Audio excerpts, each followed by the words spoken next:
Order the semi-monthly meeting of the State of Rhode Island Coastal Resources Management Council to order. Today is Tuesday, January 23, 2024.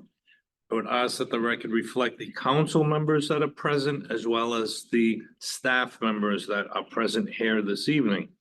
First matter on our agenda will be approval of the minutes of the previous meeting, that being January 9, 2024. I know Lisa has disseminated them. I would entertain a motion to approve them or any corrections if they're so needed. I'll make the motion to approve. Mr. Flynn has made a motion to approve them. Is there a second? Second. Seconded by Ms. Reynolds. Any discussion? Hearing none, all in favor say aye. Aye. Anyone opposed?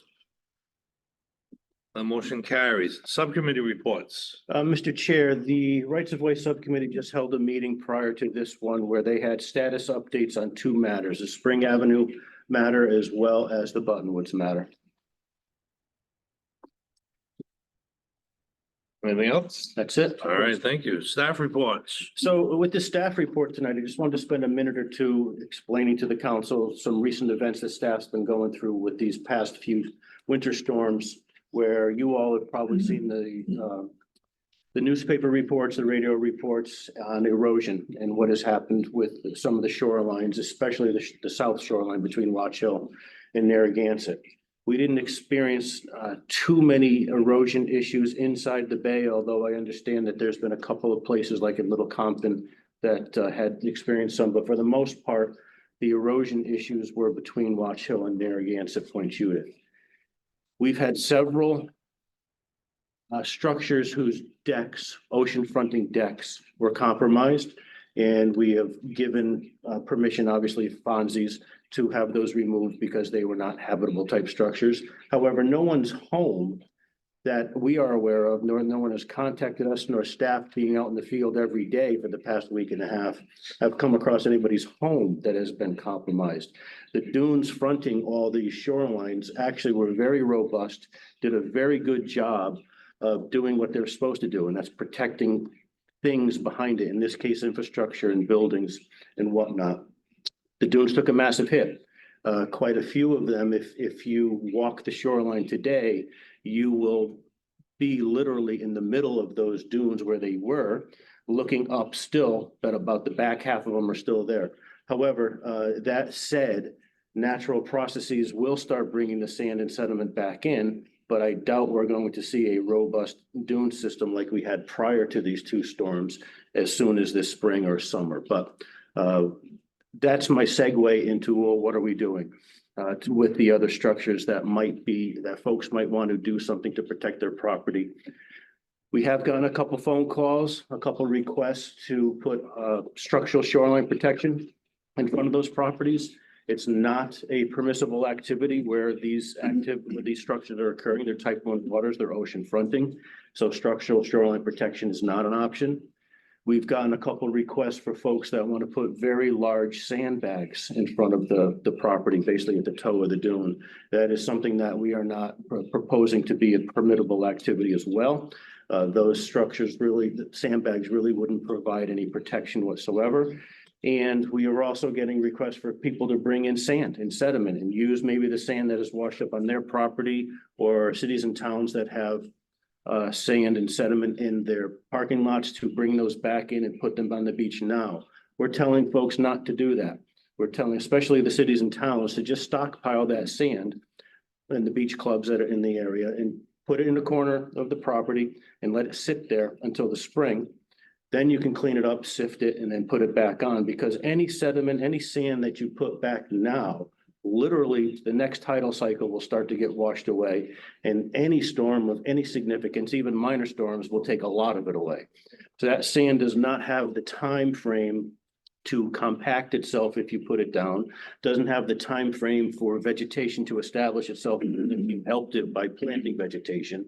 So it doesn't make sense, we tell folks, to bring in sand and place it in front of the dune, in front of your property, at the base of the dune in front of your property, because it will just get washed away. However, if we cannot convince someone to not do that, we might let them put sand in now, but it's just, in our opinion, wasted money. It doesn't have the geologic footing is necessary to stay and do its job. That's what we've been doing generally. Staff's been out literally every day for the past week and a half, assessing the shoreline, working with DPWs, working with homeowners, working with business owners to explain all these situations, trying to get them to understand the best course of action for their particular situation. And primarily, we're in a pattern of let nature bring sand back as she normally does. And that, in our opinion, is the best course of action for most every property owner to take. The last thing I want to talk to you about with the storm is that we did have significant damage to one structure at the Dunes Club in Narragansett. If you're not familiar with the Dunes Club in Narragansett, it sits at the northern portion of the beach area that we all know to be the Narragansett Town Beach. It transitions as you go north into private property, then the Dunes Club, then the mouth of the Narrow River. Dunes Club has several acres with several National Historic Register buildings on it, one of which is this home at the very northern tip of their property that's been compromised by the storm. The wind and waves from the last 3 storms in the past month, especially these last 2, undermine the foundation of that structure to the point where, as you all know, foundations are built on footings. You can actually see the footings in a couple of feet below it where the waves have pulled the sand out from underneath it. And one part of that foundation is actually cracked. So it's not just sitting in the half of it in the air. It's actually, it has a cracked foundation. So we've been working with the Dunes Club on how to best manage that situation from a public health and safety perspective. They put snow fencing right around tightly up against the foundation because if you haven't heard this, I'll tell you now, folks have been down there doing the Leaning Tower of Pisa photo ops where they pretend to be holding it up and actually getting underneath the foundation and posting those photos, which we've seen a few. So the Dunes Club is right to try to protect public health and safety. We agree with the snow fencing. They had it in a position where we didn't agree and they pulled it right up against the foundation to keep people away, do a better thing with that. They are also looking at how to prop up the northernmost corner of that structure, if you will, which is the most compromised corner of that structure for public health and safety, because if that structure does fall, now we think you've got a bigger public health and safety issue with that structure falling into the public realm, rather than trying to prop up that corner while they figure out what to do with it. We have suggested to them, there's really only 2 options. This is a staff position. Because the structure is on the active beach, there's really no way to bring in materials or structurally protect that foundation to keep the structure there. So we feel that the structure should be lifted up and moved back if there's room, meeting all relevant town and state requirements for buildings, or remove the building in its entirely. The Dunes Club is having a structural engineer come in to make those assessments and give them some advice. We have not heard from them yet. We expect to hear from them this week. And as I get more information, I'll let you know. But that's the most serious case that we've come across on this particular erosion issue from these past 2 storms. We're dealing with all the others on a case-by-case basis. And again, we're trying to manage the shoreline in a natural, from a natural respect position, and telling homeowners that we empathize with what their situation is. We sympathize, and we do realize that there are ways to work with them to hopefully find ways to help them protect their property, but it won't be through structural protection. I think that's all I have, Mr. Chair, on that matter, but I'm here to answer a lot of any questions you might have. I assume you would. So I asked our coastal geologist, Emily Hall, to come in. Emily, as you can imagine, is handling a lot of these phone calls, doing a lot of field work with staff, our permit staff and enforcement staff. So I thought if you had any geologic questions that I couldn't answer, she obviously could. That's what I was going to say. Let me just say, though, I just want to say thank you to you, Mr. Willis, your staff that's here tonight, and those that are not, for your quick attention to these exigent circumstances. I know it's quick responses, and you guys are doing a great job. We see it in the newspaper, your responses there. So thank you for that to all of you. It's nice to Mr. see, Gomez. nice to see a positive Yeah. Right. Yeah, just a quick question. When Janet was here, she'd come around and visit, and she was pretty well an authority on all the beaches, and she used to talk about, during the winter, the rocks would appear on the beach, the sand would go out about, I don't know, 300 yards or something like that. And there'd be a sandbar out there that would come back in. That's right. When the southwest breezes started, I guess, coming and pushed it ashore. So the rocks that was the natural order of things, which seems to always work. Now, so my question is, we had a couple of pretty rough storms. She used to indicate that if that got out too far, it wouldn't come back in. That's right. And so I'm just wondering, what's the status of those sandbars that were coming on the beaches back? You don't know? No. I think we can answer it from a geologic perspective, because we haven't gone into the water. We haven't done actual measurements. But what you've explained, and Emily will fill in the blanks after my attempt at Geology 101, is that, yes, a lot of that sediment sand did get pulled into the littoral system.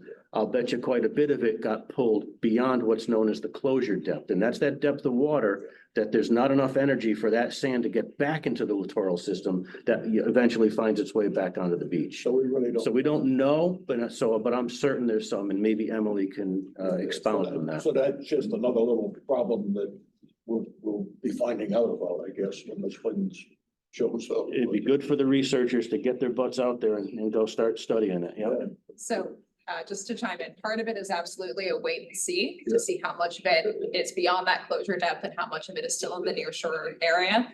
That being said, I do have confidence that there is a chunk of sand still in the near shore area. So we're already seeing what geologists call bridge and frontal structures, which is when your near shore sandbar rejoins the subaerial beach, and then the beach starts to expand again. So I was just out at Charlestown yesterday, I believe, and I saw all of that sand working its way on. So I'm confident that the beaches are already starting to recover. So as far as the dunes, that'll be a longer term recovery timescale, and will be more of a wait and see. And the vegetation and stuff that with the dunes, I mean, I guess a lot of that disappeared, probably has to be. Yeah, so the vegetation held up on some dunes, and other dunes, the wave action was simply too much high energy, and it eroded it pretty significantly. I've already had applicants calling in and requesting to do dune restoration and planting.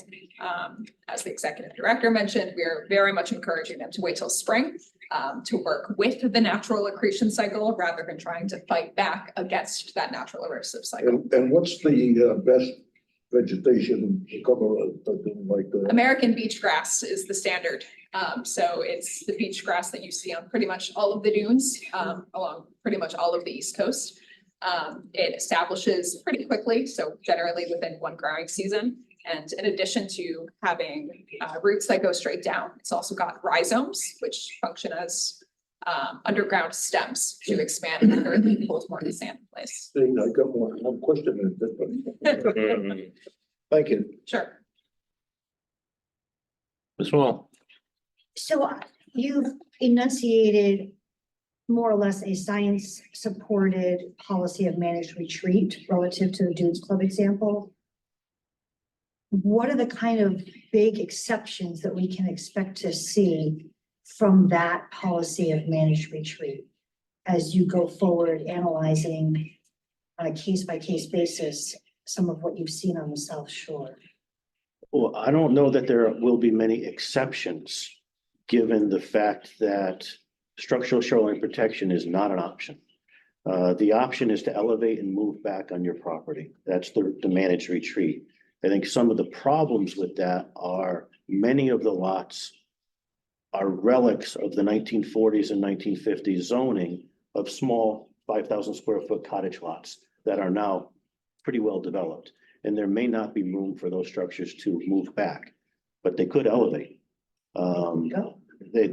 That's a choice, but we can't tell someone to go, but we can try our best to mitigate for this potential issue for sure. So when you can't support a house with septic system in an area that's not supported by sewer, you think there's some way to retain that dwelling Maybe there? not. So the local building official and local zoning issues are gonna have to come into play on habitability of these structures. Is that building in use now? Or has it been recently? I'm sorry. I asked if that building had been in use recently. This, the Dune Club building, yes, it's under the Dune Club ownership with a long-term lease that this summer folks had been habitating. And just for background, that building, obviously, because it had been habitable, it was filled with personal belongings and it was heated like an oil tank, which was emptied prior to the last storm that was 2 Fridays ago. So the whole house was emptied before that, as well as the oil tank. So, which was good because the foundation wall that failed was the wall that was protecting the oil tank. But as far as I know, the town has not made a decision on whether or not that building is condemned or habitable. Any further questions of Mr. Willis or Ms. Hall? Okay. Anything else in staff reports? No, Mr. Chair, that's it. Thank you. Next on the agenda is educational series, future of the CRMC Public Access Program. Mr. Chair, if I can introduce this. You may. Thank you. So Laura Dwyer and Leah Feldman will be presenting a couple of things that the staff are working on in terms of rights of ways, public access, public lateral access, in the Shoreline lateral access bill that was just passed, looking at our public access program holistically and looking forward to where we want to be 5 or more years from now when it comes to public access opportunities. And I will turn it over to them in just a second, but also want to let you know that on last Tuesday, the governor did his budget introduction, where we learned that our request to have a modest amount of money put in our operating budget, $25,000, to help further our efforts in implementing is the wrong word, but the Shoreline lateral access bill, to further our educational efforts in that bill, to have marker posts and signs be purchased by us so that we can take that information, if you will, put the signs on it at a lot of our rights of ways and let people understand what the Shoreline lateral access bill is trying to accomplish. So we're very appreciative of the governor for putting that in his budget, and we will be working with the legislature to hopefully get that approved. Ladies. And I believe staff's going to be presenting on the monitor behind us, so if we need to move. We need to move or just turn on We chairs? can turn around, yeah, turn around. Ryan, you have using technology so it's full. Wasn't gonna say that. I was just gonna say it's. I don't know. That's right, that's live. Just do not the crane the next movie. This is a really good view we got here.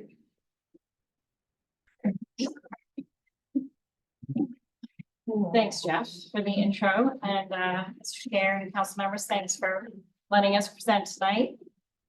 Just to back up a little bit on what Jeff was saying, we have been working on, since October of 2022, a needs assessment and related items. I think he made an announcement to you all when we got this grant from NOAA. So we just kind of wanted to catch you all up to speed on what we've been doing with that. And it also ties really nicely into the lateral access bill and law and all of those efforts. So the impetus for this project of special merit was COVID kind of exposed the. Excuse me one second. Yep. Am I blocking the camera? I just want to make sure I'm not. No. I'm good? Okay. COVID exposed the need for education, improved signage, and a renewed focus on CRMC's public access program as a whole. We made it a priority item in our Section 309 plan, and then applied for and received a competitive grant from NOAA. We were one of only 7 coastal programs that got this funding. So again, recognizing interest, conflicts around shoreline access.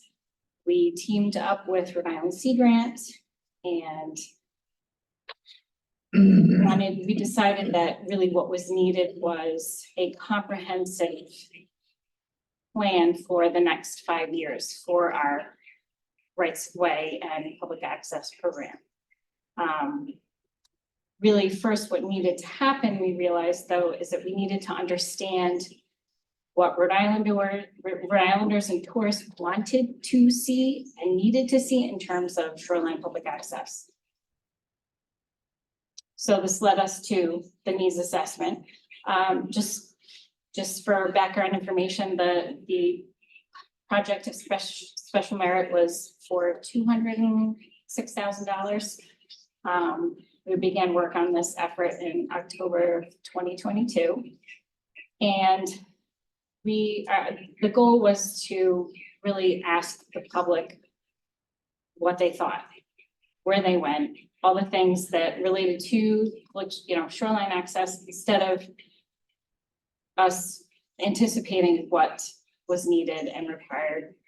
It's just kind of thinking outside the box. So we brought in Narragansett Bay National Estuarine Research Reserve and consultant Impact by Design. And so our project, we named this Developing an Equitable and Inclusive Shoreline Access and Education Plan for Every Rhode Islander, Achieving Environmental Justice for All. That began our needs assessment process. And there is an environmental justice aspect to this project, which was a requirement of the project of special merit, but also very much needed. So it just worked out wonderfully. So we wanted to understand how people use the shoreline and how often, what they wanted to see at rights of ways and what barriers prevented them from using them. And we didn't limit our questions to only CRMC designated rights of way because we realized we need to understand the complete picture of shoreline use and access to see that if there were any gaps that we could fill in our role. So I know these might be a little small, so I can read them quickly, or just a few of them, but there were 11 questions here. For example, where do rights of way users currently seek out information about rights of access and issues? Where would they prefer to get information? What barriers are rights of way users experiencing in accessing rights of way? For example, lack of information about use, lack of interest, ongoing, not enough time, feeling safe or unwelcome. What concerns or negative experiences are people having related to rights of ways? And do rights of way users actively avoid specific rights of way? And if so, why? So in this case, just so you all know too, rights of way might include CRMC designated rights of ways, municipal rights of ways, and other means of accessing the shore. So we use that term, but for these purposes, it was supposed to be broad to encompass all shoreline access. Whoops, 1, 2. Okay, so Impact by Design interviewed members of different communities with different interests, realtors, environmental advocate, community organizer, municipal planner, shoreline access advocate, to ground truth the questions before we actually implemented our surveys. Just to make sure that we had a good grasp of the issues. And so then we actually did our surveys. We developed a community Q&A survey and a map-based, called Maptionnaire survey. And people who received the community survey could also then take the Maptionnaire survey if they wanted to. So the Maptionnaire survey used our GIS-based CRMC rights of way database. And people could select as many as they wanted, CRMC rights of ways, and talk about their use of or issues with those sites, which was really helpful. So the community survey included questions about all shoreline uses, but the Maptionnaire really specifically asked about CRMC designated rights of ways, just because it was tied to the GIS.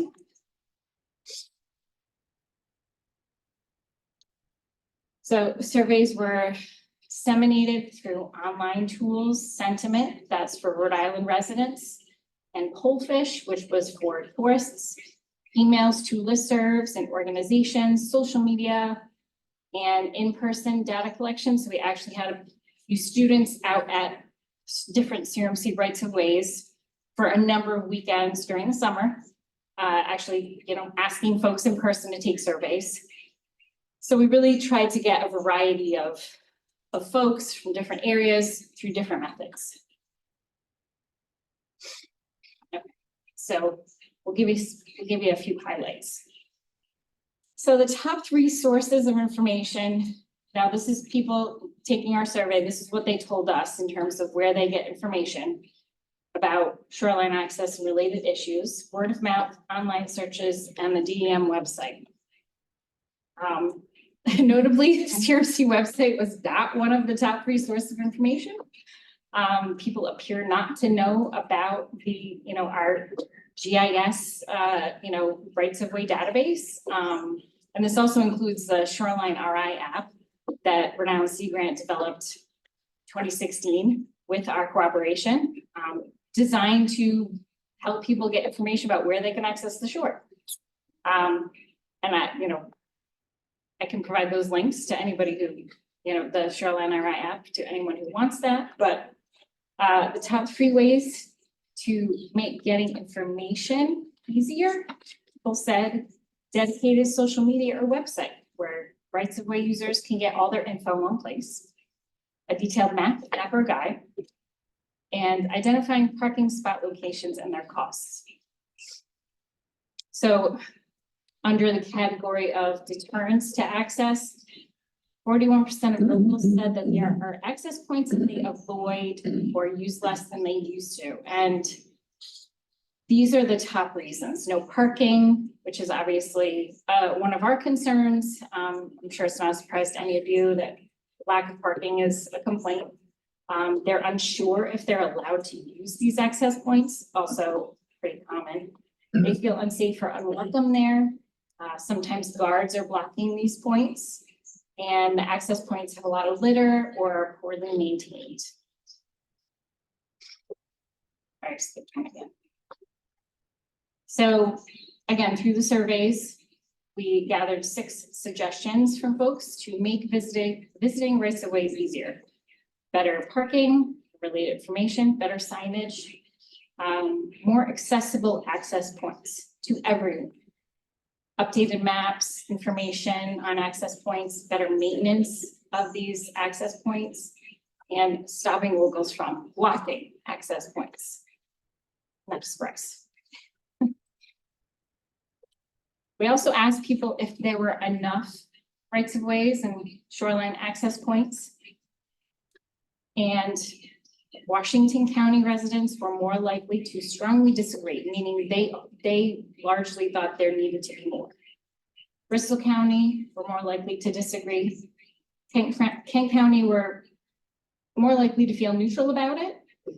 Providence County were more likely to agree, meaning they think there's enough shoreline public access in Providence County. And Newport County were more likely to strongly agree, which is good. So while there are fewer rights of ways in Providence County than in Washington County, residents of Providence County reported being satisfied with the number of access points in the areas they like to visit. Most visits to shoreline areas occurred in Washington County, regardless of where people were from. So next steps. So we have formed the Community Leader Advisory Group. This is a group of community leaders that will be asking to review the needs assessment results, provide us with feedback, share their experiences and insights, and they're really helping us to ground truth the results of the survey and help us with creating some priorities in terms of policies or guidance that will eventually go into our plan. This group includes members of the Warwick Harbor Commission, the Charlestown Climate Resiliency Commission, the Town of Narragansett's Coastal Access Improvement Committee, the Narragansett Tribe, Movement Education Outdoors, Newport's Friends of the Waterfront, People's Port Authority, the Saving Rhode Island Coastal Access Facebook group, and a community leader from South Providence. So while we wanted to keep it a small group, we wanted to try and get a wide variety of folks representing different groups statewide. I have a So, question, yes, quick question. When you said, indigenous tribes, which indigenous communities? well, right now we have, on the community leaders group, we have a member of the Narragansett Tribe. And then one EJ community in South Providence? Yes, we also have People's Port Authority. We have a member of that group as well. Thank you. CRMC, Rhode Island Sea Grant, and NIFNR will invite staff of agencies, professionals, DEM, organizations like Save the Bay, municipalities, to help identify how to incorporate recommendations into the plan. So right now we're keeping the community leaders in a small group. We want to work with them, and then at some, point later, we are gonna bring in the professionals, so to speak, state, municipal, folks that do this for a living. They deal with public access issues in their day-to-day jobs. Right now, we are seeking additional funding for this plan that we're going to develop and the stakeholder process that will occur ahead of that plan development.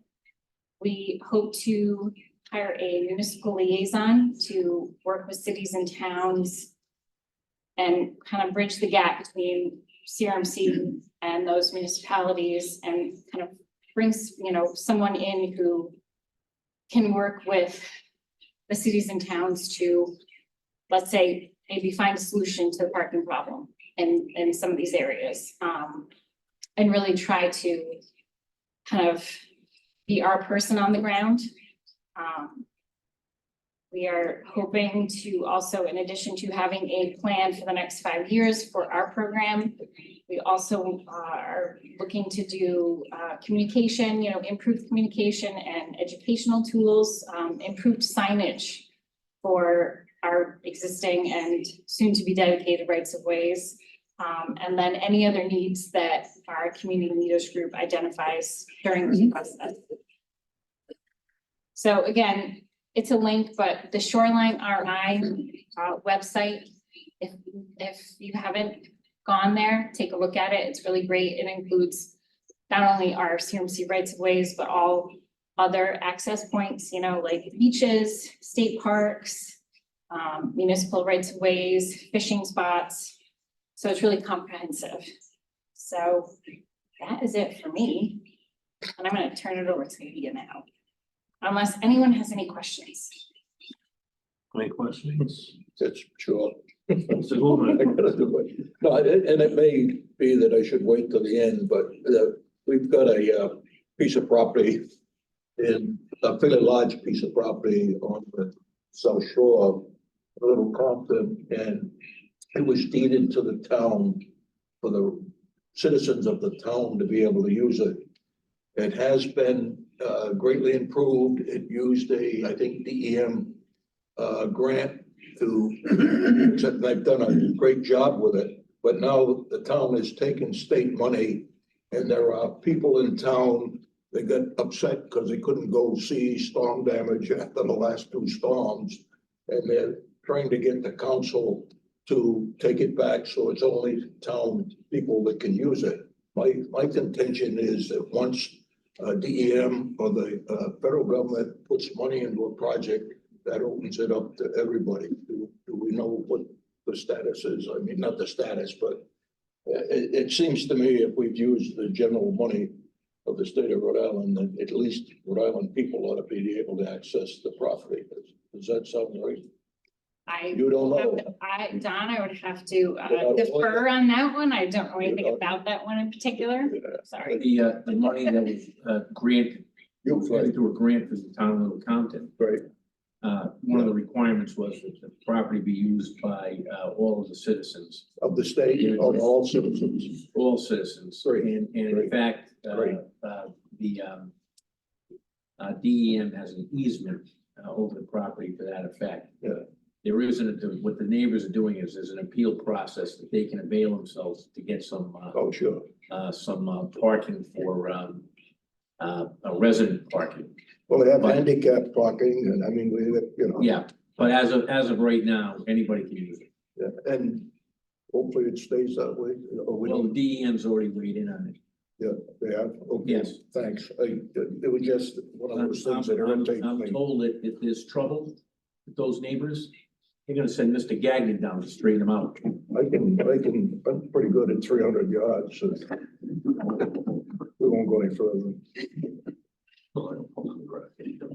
Right, if no one else has questions, I have a question. You mentioned parking and we all are aware that parking is a problem. And a lot of communities have aggravated the problem by putting up no parking signs. Have we been able to identify how many locations like that there are? That maybe through working with the municipalities, that aspect could be changed. And also, I think we have some opportunities to create some small parking lots adjacent to rights of way on state-owned properties. It seems to me that doing a few of those and maybe having a nice public event in the summer would sort of bring a lot of attention to the good work that you and other folks are doing. And if DEM site is being the one accessed for CRMC activity, not that there's competition here, but it might elevate the knowledge of the public that the CRMC site is the place to go for the most up-to-date information. So any thoughts on either of those points? yes, I can answer the first part of that question. The other part I'll defer to Jeff, but it is our hope that with the creation of this municipal liaison position, that we can address exactly that and really target those areas where there's potential for parking, to work with municipalities, to essentially get them on board with creating a little bit of parking at these rights of ways and other locations potentially. So that's definitely on the list for some of the responsibilities this person will have. So Jeff, did you want to answer the other part of that? Right, so the second part of your question, Mr. Flynn, is that, yes, our legislation, our enabling legislation gives us the ability to work with other state agencies to parcel out parking that's adjacent to CRMC designated rights of ways or near CRMC designated right of ways. To that end, we have another staff member that's working with DVM's planning division as well as DOTs to find those state parcels that are adjacent to or nearby rights of ways and make parking available. We've gotten very far with DEM in terms of rights of way down in South Kingstown, where they will be parceling out a couple of parking spaces at a CRMC designated right of way. And we have a list of all the potential properties that could support parking nearby or at a CRMC right of way. And then just lastly, and so that's an ongoing project, and that's a partnership with the other agencies that's going quite well. Lastly, we worked with the town of Barrington, on the Donis right of way several years ago to put in 2 town designated parking spots at the end of Donis, the street on Donis. It was a very contentious application, but we worked with the town who was supportive of it to get 2 parking spaces for the Donis right of way. So we have established those partnerships over time, but we've had this ability in our enabling legislation to get state agencies to parcel out parking. And we're actually very successful with that part of our staff resources of late. And you mentioned it's working well with DEM. How's it working with RIGL? It's working better with DEM than RIGL. So we are working, but I understand the comment, but however, we are working with DOT staff. Actually, they have the mapping resources that have been very helpful to us. They got a bridge problem.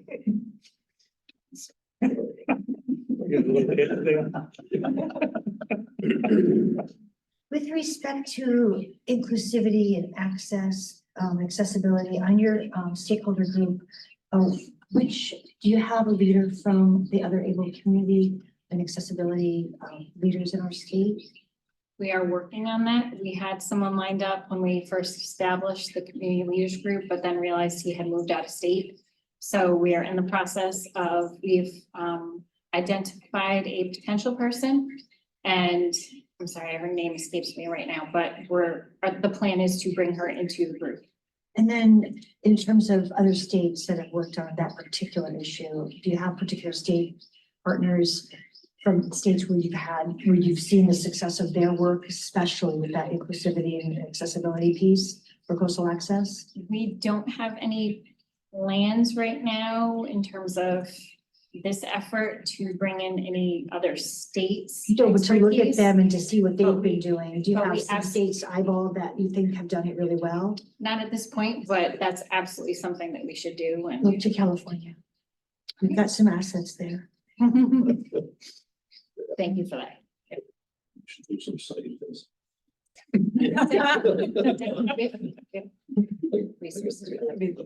Okay, so if that's it for me, I'm gonna hand it over to my colleague Leah Feldman.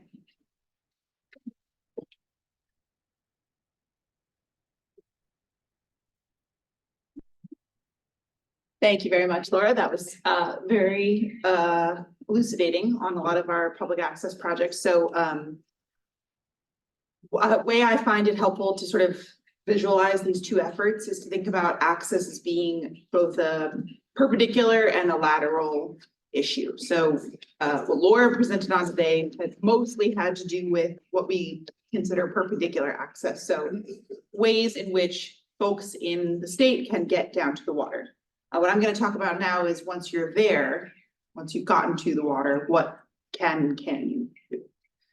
So I'm sure some of you at least are familiar with the new expanded shoreline access law as of June of 2023. So I'm going to talk a little bit about that and its implications for our program and how we're using that bill to continue to improve the CRMC's public access mission.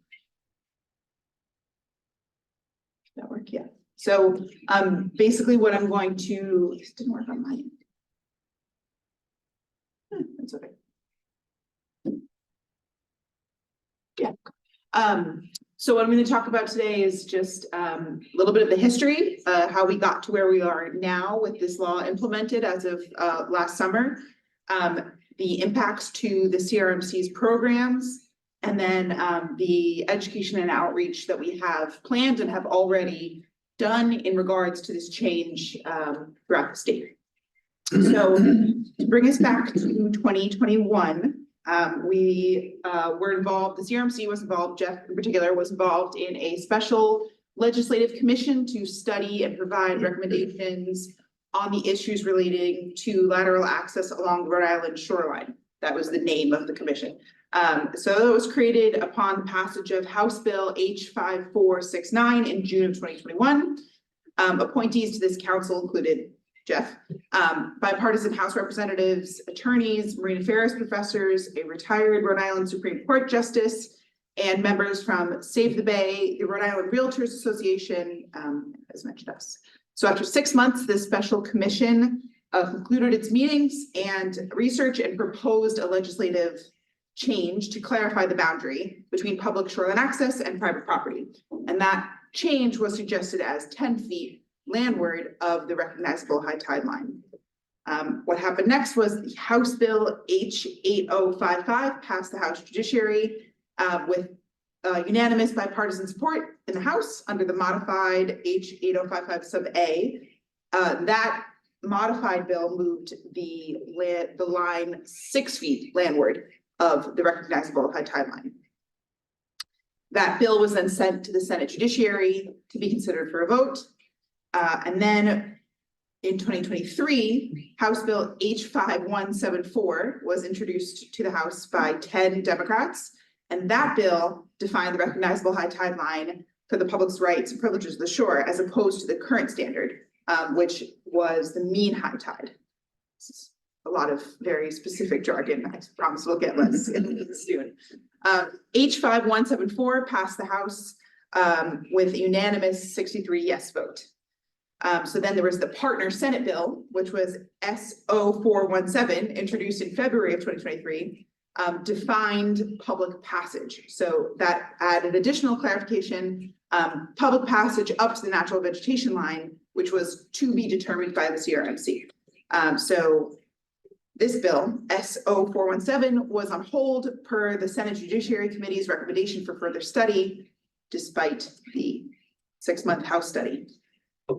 Finally, we get to June of 2023. So in June of 2023, there was a new bill, S0417 sub A, was introduced. That bill was introduced defining public passage 10 feet landward of the most recognizable high tide line in passable sand or rocky shore. And within a month of that proposal, sub A passed the Senate, passed the House, and was signed into law by the governor. So that happened very, very quickly in June of 2023.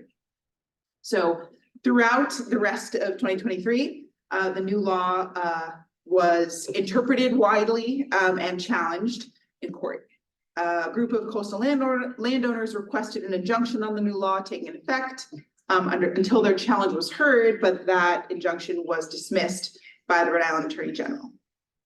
So now to break down the bill itself, this is S0417 sub A. This is the one that made it through everything quite quickly. I'm going to explain a little bit about that bill and what its implications are.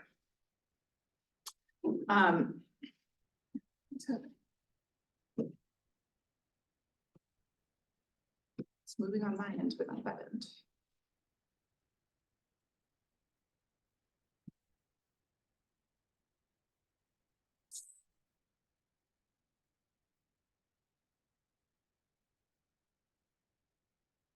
No.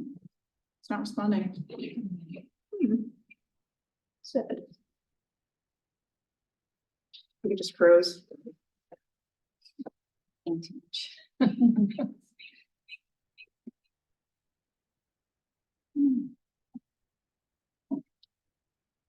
Okay, there we go.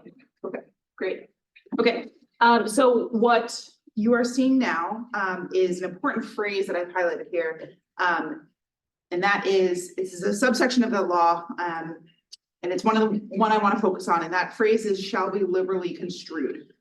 So this section here says private property shall not be taken for public uses without just compensation. I can't read it. Powers of the state and its municipalities to regulate and control the use of land and waters in the furtherance of the preservation, regeneration, and restoration of the natural environment. Basically, to summarize this, what it's saying is that the state has the power to enforce the regulation and protection of natural resources, and additionally, the rights of the people. So in this implication of the state's powers, there is specific language ensuring that the enforcement of these powers is liberally construed. So what that means, I mean, you know, what the state has interpreted that to mean is that the use of land for the stated purpose shall be the priority of enforcing entities. So when the land is being used for the purpose construed here in this bill, the enforcing agents to do so should apply it liberally. Basically, in layman's terms, protect the public's right to use the shore. That's really an important phrase because in the, interim application of this law, which, basically came about in the height of beach season of 2023, there were some questions that got brought up, and this term shall be liberally construed was pointed to often in terms of the ways in which this bill was applied.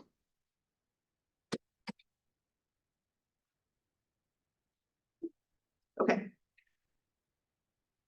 What we have up now is section 17 of the Constitution.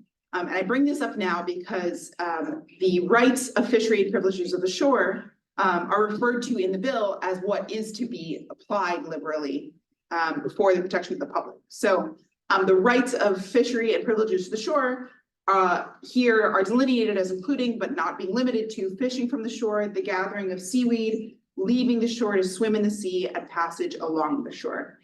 Additionally, the section outlines the duty of the General Assembly to provide for the conservation of natural resources for the state and to adopt all means necessary and proper to protect the environment of the people.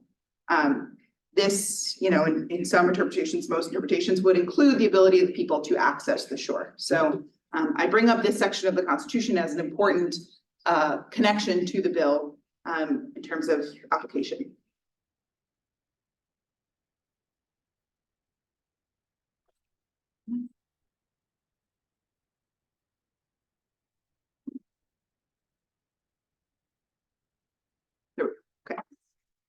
Okay, back to the new law. So this slide shows the law delving a little bit more deeply into what we consider the recognizable high tide line. So the bill that made it through in the end was the one that suggested or that created the recognizable high tide line plus 10 feet landward. So here we are talking about what the recognizable high tide line is and how we can identify it. This section of the law states that if there's additionally states that if there's more than one recognizable high tide line, that on any given day, the recognizable high tide line is the most seaward of the two. So in the instance in which there's a swash line seaweed vegetation that's left behind from a high tide line, there may be more than one depending on the wave energy of the day. The one that is closest to the sea is the one that is used for that vegetation line plus 10 feet long. Importantly, this law, you know, to discuss a little, to bring in what we talked about earlier in terms of storm surge, this is the part of the law that defines when that is limited. So this section states that there are recognizable high tide line remains within the confines of basically normal high tide. Other high tides that, you know, occur within periodic frequency are considered part of that. What is not considered part of that is a high tide that is set forth by an extreme storm event. So high energy waves from storm surge, wind will bring a high tide line far beyond what its normal confines are. And the law here clarifies that this particular expansion of public access does not apply to these extreme high tide scenarios.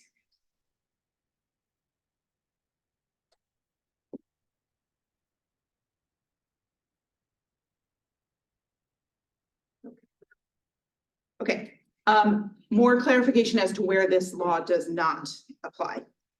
So this here says that where no passable shore exists on land, above vegetation, or on lawns, rocky cliffs, or seawalls, there is no additional access implied. So where there was no passable shoreline beforehand, there is not now. So this does not create any new passable shoreline, it simply expands the existing shoreline.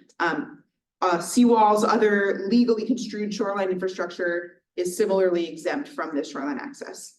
And importantly, no entitlement is created for public to use privately owned amenities. So you can't climb up onto somebody's porch and use their Adirondack chairs.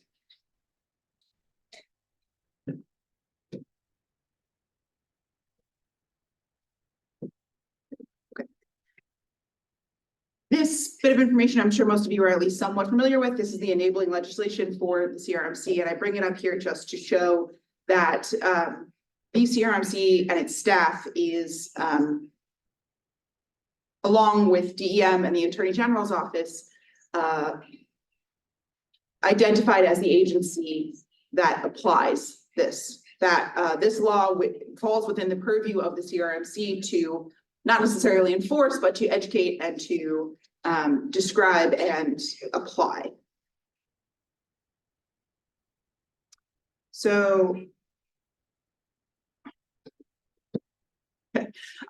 just to explain to you all a little bit about what kind of education and outreach has already been done by the agency on this new bill.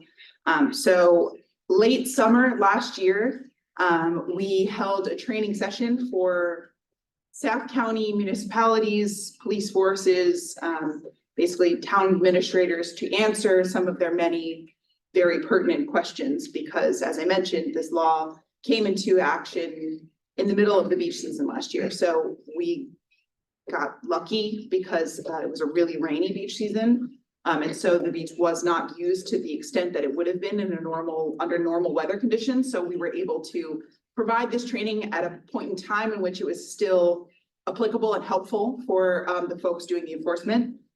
So we brought together the municipal leaders from Westerly, South Kingstown, Narragansett, and Charlestown. as well as police chiefs, to describe what enforcement should look like on their part for the accurate implementation of this law. We are planning another such training event for this spring. This will be for Aquidneck Island, so it'll be Newport, Middletown, and Portsmouth, potentially bringing Jamestown in as well, with a similar goal in mind, just to make sure that everybody from those municipalities, as well as their police forces, are on the same page about what this law looks like in real time, to prepare for the upcoming beach season. I wanted to talk a little bit as well about the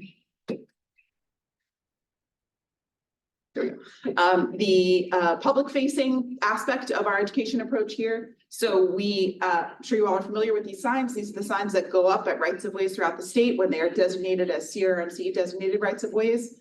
Right now, they contain a decent amount of information. You see that this sign here is usually paired with additional information that's available in a number of languages at the rights of ways, but we are considering the addition of a QR code on these signs that would allow people to see the new bill, see the Rhode Island Constitution, and then also give them access to that map we discussed earlier of CRMC points throughout the state, where rights of ways are, where they can be accessed. Additionally, we are planning a series of public education signs that will be put up, basically both in symbol and in language, describing to the public where they can and cannot be according to this new law. So just sort of descriptive images and additional language on this front. That is all I have. I'm happy to answer any questions. Questions? That's all. Have you guys considered doing, I know you've met with leaders. Have you thought about doing any public workshops? Yeah. With the Gen Pop? Yep, so we've done the last couple of years a series of summer webinars on public access. So we've done, 3 a summer where we invite the general public to both ask us questions, just general questions about public access, and also share some of this kind of information. We're planning on continuing that series. It's been very successful and well attended. I think, with the addition of Advertising it on DEM's website. Yeah, that's how it gets well attended. The addition of the work that Laura mentioned as well, we are really I can't stress enough that this community leaders advisory group that we are building through the Project of Special Merit really brings a very ground up approach to the kind of work, the kind of education work that we're sort of revamping through CRMC. I think that will provide us a lot of pathways to community groups that we didn't have last summer. So I think that the addition of those connections will perhaps build up this webinar series. I'm just thinking about some of the biggest issues that the private property owners have, and you address some of them by referencing, and the committee addressed them in the legislation relative to get off people's decks and their bulkheads and the walls. But I think, as we've heard here on a few matters, there are some bulkheads that the public is actually invited to and allowed to cross. And I think that can be very confusing to the public, given this situation. I'm not suggesting that those are 10 feet landward of the high water mark, but in some cases they are. Yeah. And our permits have said you have to let the public cross your bulkhead. Yeah. So I know for me, as just a member of Gen Pop, I don't know that I would know. No, it's a confusing distinction for sure. Yeah. When it's okay and when it's not, and the other point too is if the town, which happens a lot, and the state does get money for beach renourishment, and that part of that includes bulkheading, not bulkheading, I guess, riprap, to a certain extent. I know that is often the only way you're gonna get to the next part of Sandy Beach. You're gonna go over those state or federally funded piles of rocks. Yeah. I think that's confusing. So I guess what I'm thinking about in terms of the public meetings, and I don't just mean Gen Pop, just members of the public who are not riparian landowners, but also riparian landowners, there's gotta be an opportunity here for like some really intense educational awareness. And I wonder how that is gonna look. So I think Jeff and I have discussed, and we've been working on trying to create a little bit more awareness around our 335 program, which is separate from this, so that the inclusion of public access in many of the like structural changes that happen to the waterfront. So the like required public access that comes from certain kinds of development. That is not necessarily something that we've publicized with the extent we've publicized our general right-of-way program. And I think that may capture some of that confusion that you're talking about. There are absolutely instances in which federally or state funded programs provide public access, and we can throw a sign up, but it may be a sign is there behind something. There are moments of confusion that do exist throughout the state on that subject for sure. And I do think that is an important point of clarification for us to make sure people are aware of the various kinds of public access that exist in the state, not just the right-of-way program. And Leah, if I could add to, in this next round of funding that we're seeking, one of our tasks is to create maybe suites of our GIS rights-of-way database to include our urban coastal greenways, kind of a running tally of those with information on each, and also our section 335, required public access as condition of permits, because again, there is certainly a gap and, we know them, but the public at large does not. So I think having those elements incorporated into something that folks can go on and educate themselves, have pictures, locations, mapped locations of all of these would be a benefit. So. Yeah, I think the updated website is really good, but I was looking to give someone else a link for like an FAQ on, I think there used to be a right of way in my neighborhood. It's not there anymore. Someone's put up a fence, somebody new moved in. How do I go about accessing that process of once I've checked and it's not listed, or, how do I find out, if it was in fact a right of way? And I think I got that part figured out on your website, but if it's not, and it should be perhaps, what's the process? And I didn't see, and I missed it, an FAQ on that, like, what do I do if I'm in that situation? And I don't know if there is there is it's called a citizen's guide to. I saw the guide, but it's like a lot of. It's words. it's a lot of words, yeah. Wondering if there's an on-ramp for that. Yeah. As also part of the education. Because Yeah. I think that's a big piece in these communities. Absolutely, yeah. Yeah, we're also looking to establish a listserv Mm. for people, kind of a one-way communication tool for folks to keep updated on things. But I think there's also potential for a way to funnel those types of questions, because right now we really don't have a mechanism for that. And given our staffing limitations, there isn't a person to field all of those unless it's Leah or me, but I think those are all great things that hopefully we can capture, provided we get this next round of funding, hopefully. So, but thank you. Those are. Yeah, it's great improvements on that website, really accessible information and thorough. Along the same lines, there are a large number of sites, I think, that were not legally, blockages that were not legally put in place over the years. Mm. So I would suspect there must be a grandfather clause in there somewhere that if you put in a blockage on shoreline access, some number of years ago, is it able to get that removed at all? Probably not, I would guess. No, but, I wouldn't say that. Yeah. I mean, we have our partners in Save the Bay every year update a list of obstructions. Okay, And so if I find obstructions, I can. Save the Bay.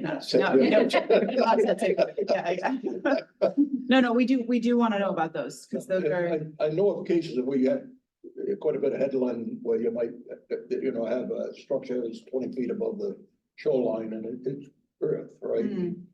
There's swallows and stuff. Oh, like I that. see what you're And asking, then, yeah. and then if they, we start trying, the landowners try to put revetment down at the bottom, big boulders and stuff, and then in some cases, I know they build up over the top of that and Mm. expand Yeah, their lawn, Yeah. basically.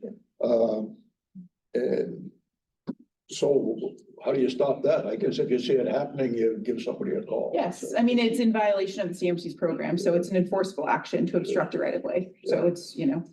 Even though it may have happened sometime in the past, I guess. I don't think there's like a statute of limitations on it, like I think it's as it's identified and as we're able Well, to. things change and stuff that people put in place years ago, with climate change and stuff. Yeah.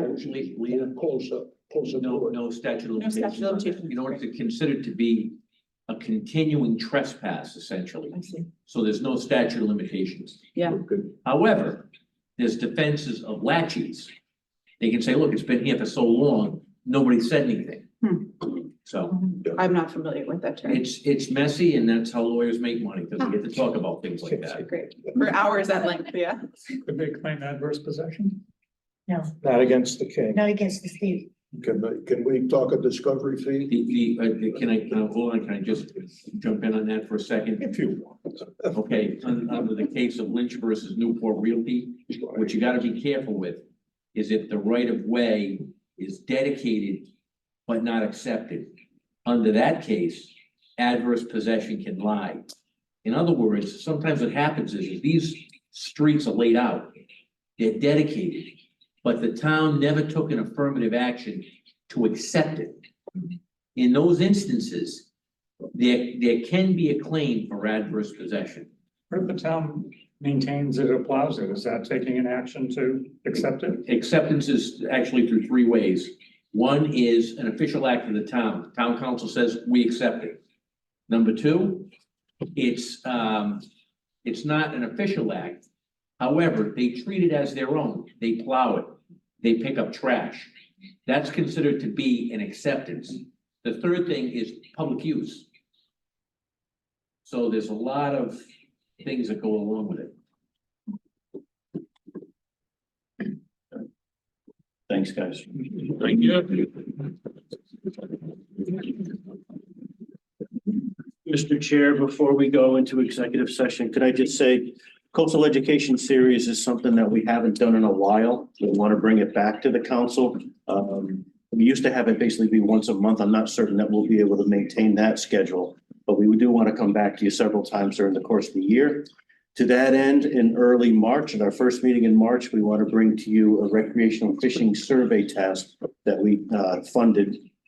Our idea, you got the university to do the work, and we want to make that presentation in front of you then. But I want to definitely thank Leah and Laura for all the hard work that they've done on forwarding this issue, obviously to the public, to all the municipalities in the cities and towns, the administrations of each, the municipal police of each, trying to get everybody on the same page in terms of how we interpret the Shoreline Lateral Access Act.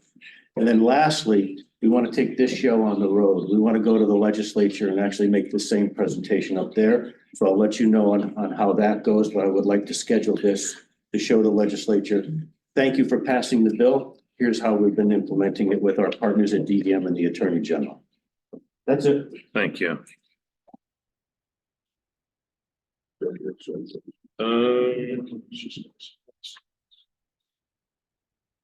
Anything else to come before us before I entertain a motion to go into executive session?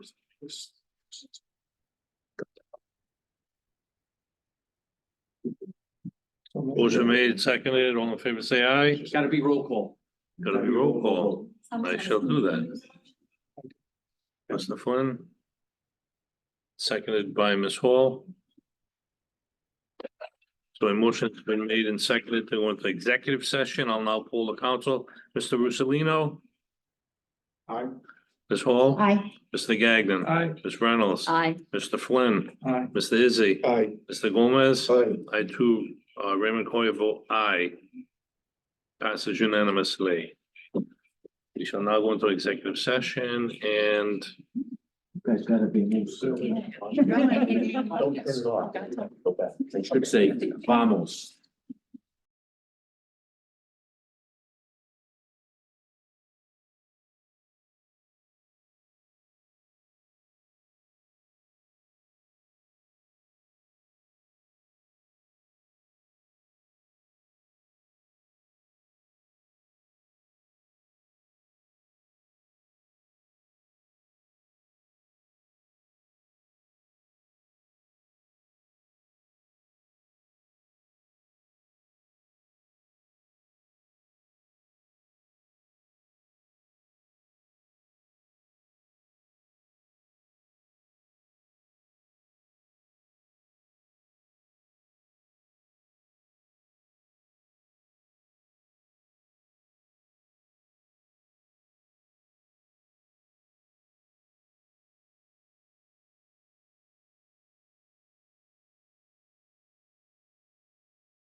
Gotta correct all those typos. Now you got it. Okay, we're back on.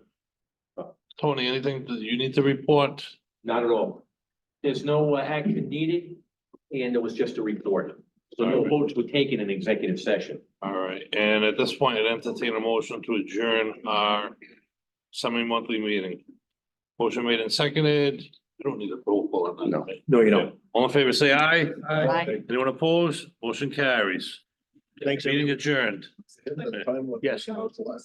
I, Tony, but I didn't want to.